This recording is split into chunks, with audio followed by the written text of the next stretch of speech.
I was a communist for the FBI.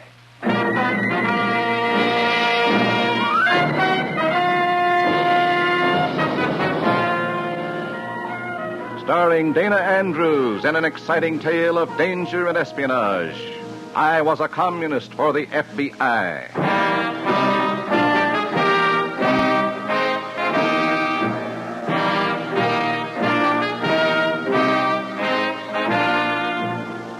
From the actual records and authentic experiences of Matt Cvetic come many of the incidents in this unusual story.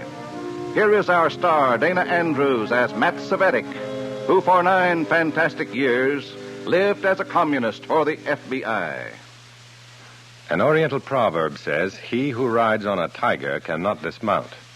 For 9 jittery years, I rode the red tiger of communism in America, while it stalked our freedoms. It was worth my life to dismount, but finally I did. This is one of the stories of that long, grim ride. In a moment, listen to Dana Andrews as Matt Cvetic, undercover man.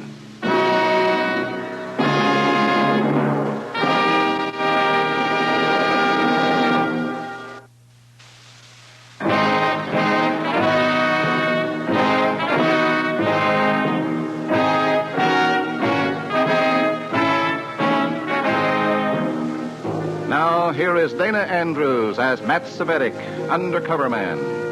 This story from the confidential file is marked The Pit Viper.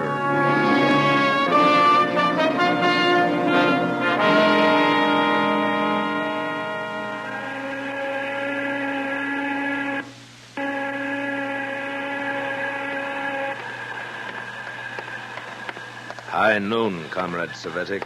Yeah, I'm hungry. Let's stop someplace and eat. High noon for the Communist International. Soon. Do you really think so, Comrade Repchenko? Some things must still be done.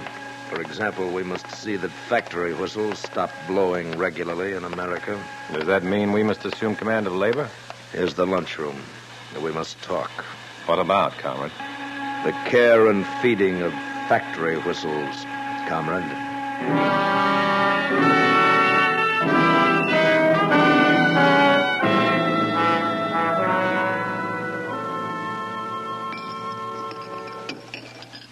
So, to summarize, the cookers are on strike. The union is about to reach an understanding with the management. That must not happen. I'll do my best. You will not do your best, Comrade Cvetic. You will do what has to be done.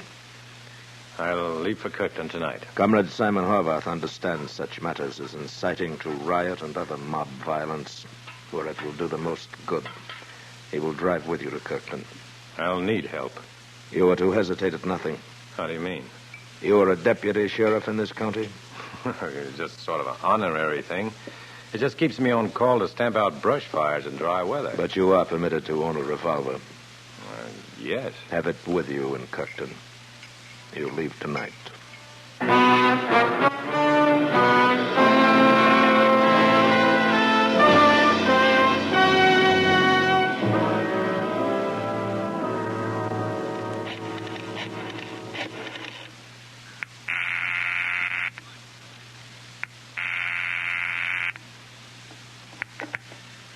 Hello? Mr. Lawrence? Go ahead. This is Freeman. I know. Go ahead. I'm going to Kirkton tonight. What do I do? Play it straight? We can't do a thing while the commies stay within the law. I've been told to carry a gun in Kirkton. That's different. If it reaches a point where you'll be expected to use that gun, call me and we'll move in. All right. Good luck, Freeman.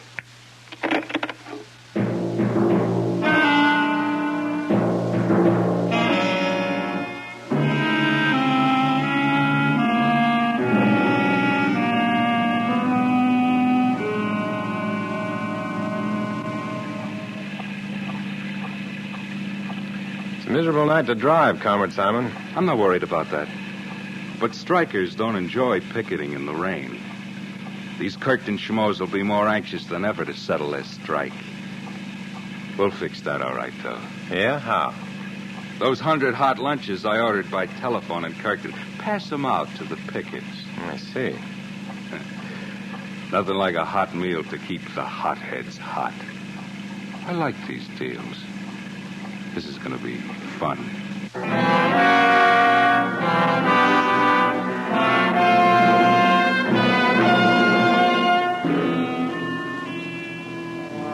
Two hours in the monotonous rain brings us to the grimy tipple standing starkly against the muddy sky. A struck mining region in the dead of a nasty night is the last word in desolation. I feel a chill and I shiver. The revolver in my shoulder holster is cold and heavy. I look forward to a warm place to sleep. And then Simon's car begins to feel the weather. Uh-oh. Now what?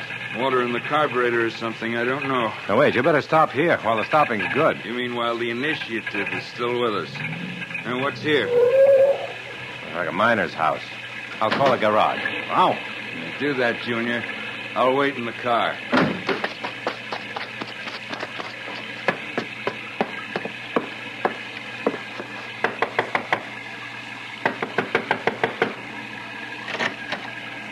Yes? I'm sorry about the hour, but do you have a telephone so I could call a garage? Oh, We're having some trouble with the car, and it's a pretty bad night. Oh, come in. I hate to be a nuisance. Oh, it's all right. I was up reading. At 1 a.m.?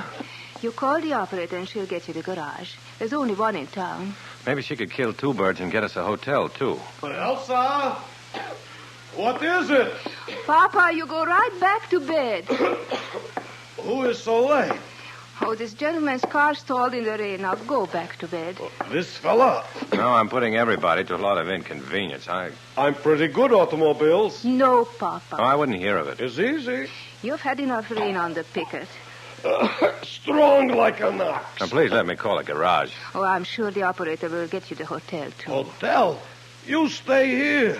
Such a bad night. Plenty room. Oh, no. No. Sure. Give you good breakfast, too. No charge. No, it's just out of you, but... You stay in Barney's room. Long time nobody in Barney's room. How old you are? 35. Why?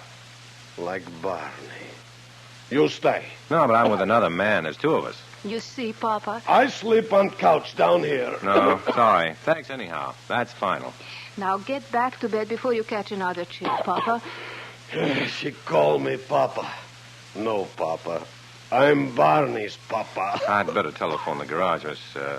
Mrs. Utke. Mrs. Barney Utke. Or rather, Mrs. Elsa Utke now. Oh, well, I'll use your phone. And maybe you could drive me to my own house then. It's on the way into town. Well, I'd be very happy to. Thank you. I'd better phone.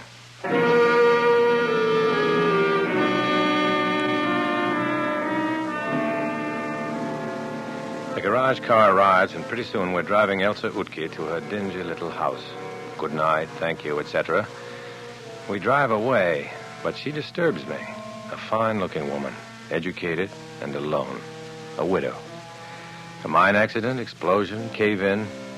In any case, Barney, her husband, is dead, and it's sort of too bad.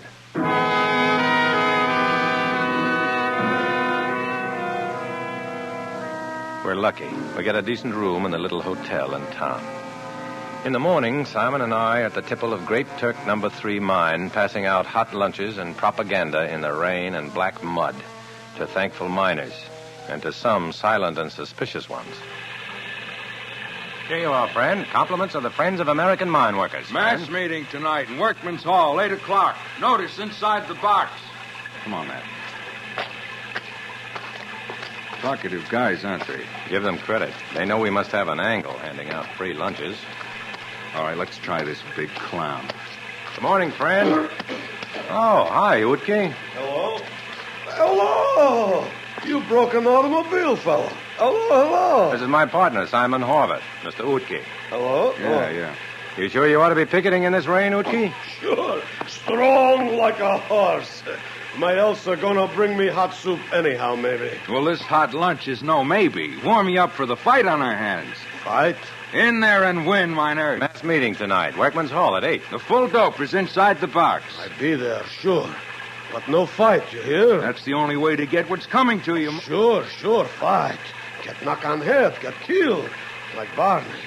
Like my boy. No. No. Here comes that dame we took home last night. You mean Elsa Utke? So she's got a fancy face and can talk, so what? She's too smart. Let's go. Don't forget the meeting, Utke.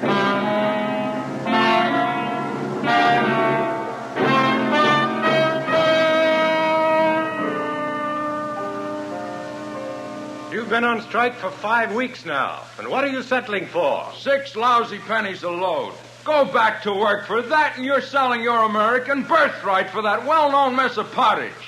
Sign up with the Friends of American Miners, and we'll get you 3 times that. 3 times. How we know this? You're out of order, Utke. You out of line. We're the workers. We satisfied.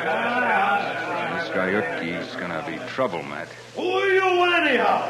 Who you come tell us what to do, huh? We're your friends. If you can't fight for your rights, we're here to line you up in a real organization with teeth. We don't want different unions. We want peace. No more strike. Go back to work. Make living. Men, I beg of you, think it over. See it our way and fight. I lose my boy in riot like that. In mine fight. Enough fight. On bended knee, men. On bended knee for your own good. That's all, men. God bless you. Men, you stay a while. I like to talk to you good. He's trouble. But he's important. He's their spokesman. He's liable to have a serious accident one of these nights. Look, comrade, let me handle Utke, okay?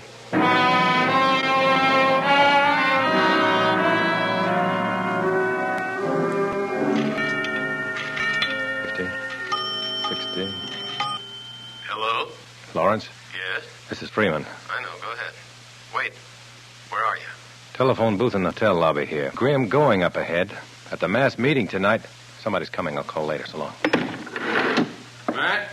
Hello, Simon. What you doing in the phone booth there, Cvetic? Can't I telephone? Can't you telephone from upstairs in the room? No. No? Look, the party doesn't have to go on my dates with me, does it? That's the... What's her name, dame? Elsa. Elsa Utke. I'm going out with her tonight. Okay? You better get started. It's pretty late. I'm on my way. I'm going that way. I'll drive you over. It isn't far. I'll walk. It's pouring. Isn't there a taxi service in town? Cvetic, you rich or something. I'll drive you over. All right, fine. Thanks a lot. Fine.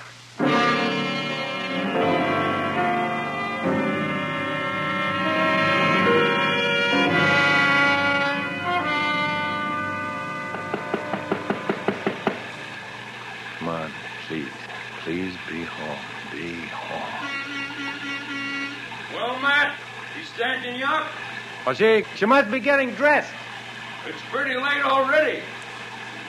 Please. Be home. Be home, please. Please.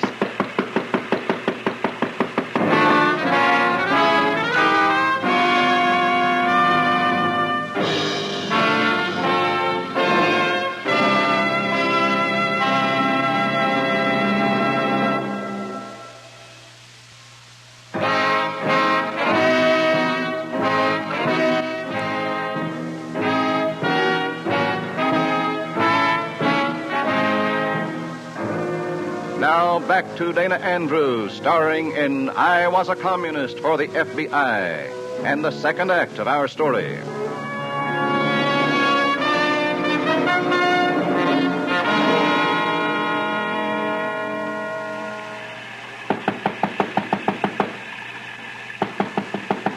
Please, Elsa, be home, please.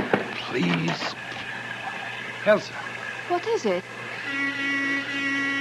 It's okay, Simon. Thanks for the lift. Come in. I can't explain, but I have to use your telephone. Oh, you're welcome to it, of course. There. Well, do you mind? It's rather private. Oh, I'll wait in the next room.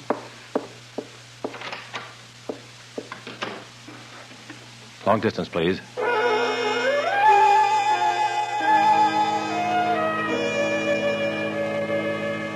Hello? Lawrence? Lawrence? Freeman again. I'm calling from a private telephone now. Go on. Look, there's a miner down here, sort of the head man with the boys. Lost his son in one mine riot and doesn't want any more violence. He wants the men to go back to work, and my sidekick doesn't like it. Simon Horvath, that is, huh? Yeah. I don't know if I can keep him under control. You think he might knock off this miner? I don't know. I'll start for Kirkton right away. So long. All right, Elsa, you can come in now. Well, that didn't take long. Is anything the matter? You looked like bad news when you knocked at the door. Well, yes. Should I be sympathetic? No, not at all. Thanks for letting me use your telephone. Good night, Mrs. Yutke. Oh, wait. Waiting. Why did you ask to use my telephone? I needed a private wire. There are other private phones. Why mine? Why? Yes. Well, let's say I made a cheap boast. Let's say that I pretended to my partner that I had a date with you. A date with me? That's what I told him. Why? Private reasons. What if... It probably means more than I admitted to when I said it. It's rather involved, isn't it? Well, that's because I'm rather involved. Whatever that means. Elsa, Elsa? don't you get involved. Now I know what you mean. Maybe it's blunt, my saying it, and vain, but No, it isn't blunt or vain. Just kind. from someone from whom you didn't expect much human feeling. I just felt you were here to make trouble. The last time you people came here, you started a riot. My husband was killed. It was murder, nothing less. They did it so that they could say company strong-arm men did it. They were communists. And you think I'm a communist? Deny it if you like. You Reds always deny it. And there's no use in my denying it, is there? Elsa! Elsa! You shouldn't be here. He despises your kind. Elsa, I go by mass meeting now. Miners, we talk... Hello, Utke. Elsa, what this fellow does in my Barney's house? He's in some sort of trouble, Papa. He wanted to use the telephone. What this communist do in my son Barney's house? Is this for he kill Barney? So he come into Barney's house, monkey Barney's wife, huh? Papa, he didn't kill Barney. Communist, same like other fellows, same thing. Papa, please. You, sneak fellow. You dirty communist. I show you. Utke, stop. No. Papa, let him go. Let him go. You're joking me. No. I show you. I give you big hello, huh? Papa, let him go. Let him go. You let me go. Elsa, I make a mistake. A mistake. I hit her. get me a glass of water, Utke. Come on, get on it. Yeah. I make a mistake. I get water. Elsa. Yeah. Elsa. It's all right. Just lie here a moment. Utke jarred you with his elbow. He didn't mean to. I'm all right. Well, just take it easy a while. How she is, huh? How she look now, huh? Let's have the water. Elsa, I don't know how it happens. I'm fine, Papa. Sure? Just, help me up a little, please. Arm around my shoulder. So. That's it, does it. Now sit here. Thank you. It was accident, Elsa. I'm sorry. Of course, Papa. I'm sorry. Forget about it. You let me go meeting now. Of course. What meeting? I call meeting again. I talk to the men. They got to go back to work. I make them. I holler at them good tonight. You see. Good luck, Papa. Oh, I don't know. I try hard. I don't know. Don't worry, Papa. Go to the meeting. Yeah. I go. All right. And I'd better go, too. I'm sorry there was a scene. Well, thanks for interfering when you did. He wouldn't really have hurt you. He was making pretty nice progress. So thanks. Goodbye. Shall I get that for you? No, I'm fine now. Hello? It's very important for me to locate Stanley Utke. Is he there? No. He just left for Workman's Hall for a mass meeting. Who's this? Hello? Who is it? Hello. Doesn't matter. I know who it is. It's your fine friend. My friend. You told him Utke went to the hall. Did I? I don't Yes, maybe I did. I've got to go after him. Why? Never mind. I've just got to go after him. Matt. Yeah? Be careful. I slog across the black, sticky fields in a dreary downpour toward Workman's Hall. If Simon Horvath is looking for Big Stan Utke, he means no good. And I don't know how many of his goons have been standing by. The lights of the hall begin to glow dimly through the rain. Has Utke arrived there yet? Utke. He hasn't arrived, but the goon squad has. Sure as brass knuckles, sure as sandbags. I start running and almost pitch headlong into a battle in the dark. Horvath! Haul off! Cut it out! You're making a mistake! Something hits me in the mouth, and I go down, tasting blood. Heavy milling feet stamp over me. Then I hear another voice from the direction of the hall. This way, boys! They're mauling Uke! Let her have it, boys! Good! The miners pour across the field and fall upon Simon Horvath's goon men. And I crawl out of there while the getting is good.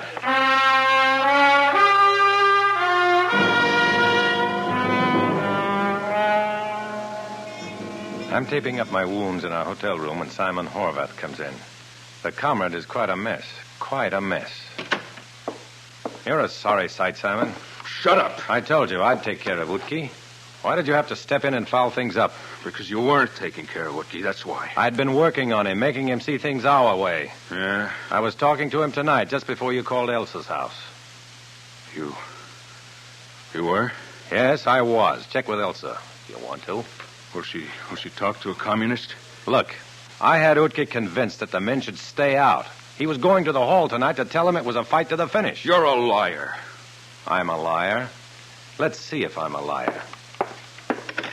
Hello? Operator?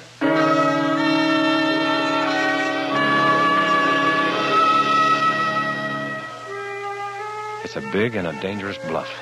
I'm counting on Elsa Utke's wit and her need to believe in somebody, even somebody she thinks may be a red. And then her voice is on the wire and the bluff is on. Hello? Elsa, this is Matt Cvetic.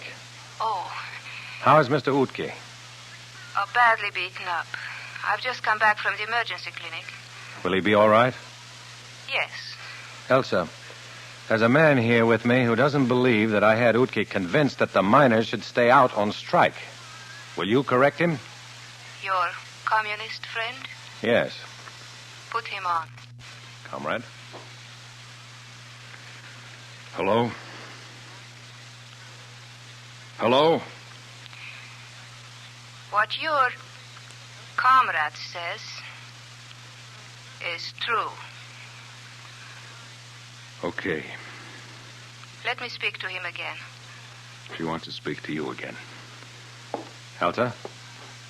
I lied for you. Thanks. Somehow I think you are not really one of them. That someday you will see the truth and leave them. I hope so. That is why I lied for you. Goodbye, Matt. Well, that's it, comrade. You're in trouble. I was doing my job. What do you mean in trouble? You've made a martyr out of Utke. You've turned him against us again. The men will go back to work for his sake now. Nice work, comrade. Look, Matt, we're pretty good friends, aren't we? The party comes first. Yeah, I know, sure, but... I'll have to turn you in for party discipline. Matt, look at it. Sorry, comrade. The next morning, sure enough, the men go back to work. And Simon and I sneak out of town, go back. And Comrade Simon Horvath faces the grim party discipline. I claim that victory.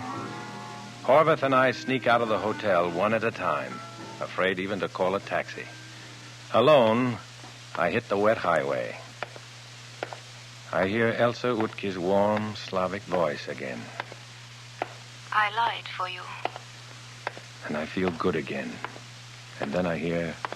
Goodbye, Matt. And that hurts. Goodbye. But that's how it is. And that's how it will always be. As long as I'm a communist for the FBI. I walk alone.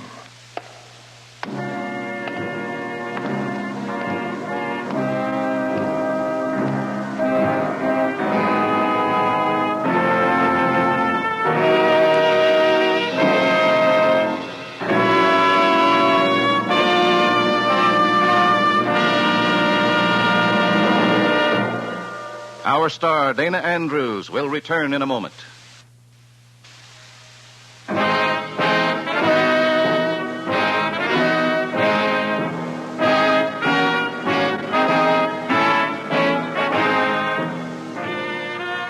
This is Dana Andrews. The story you've just heard is based on notes from the files of Matt Cvetic, FBI undercover man. Names have been changed and events modified for obvious reasons. Next week, another exciting adventure out of Matt Cvetic's experience as a communist for the FBI. So be with us then. We're expecting you.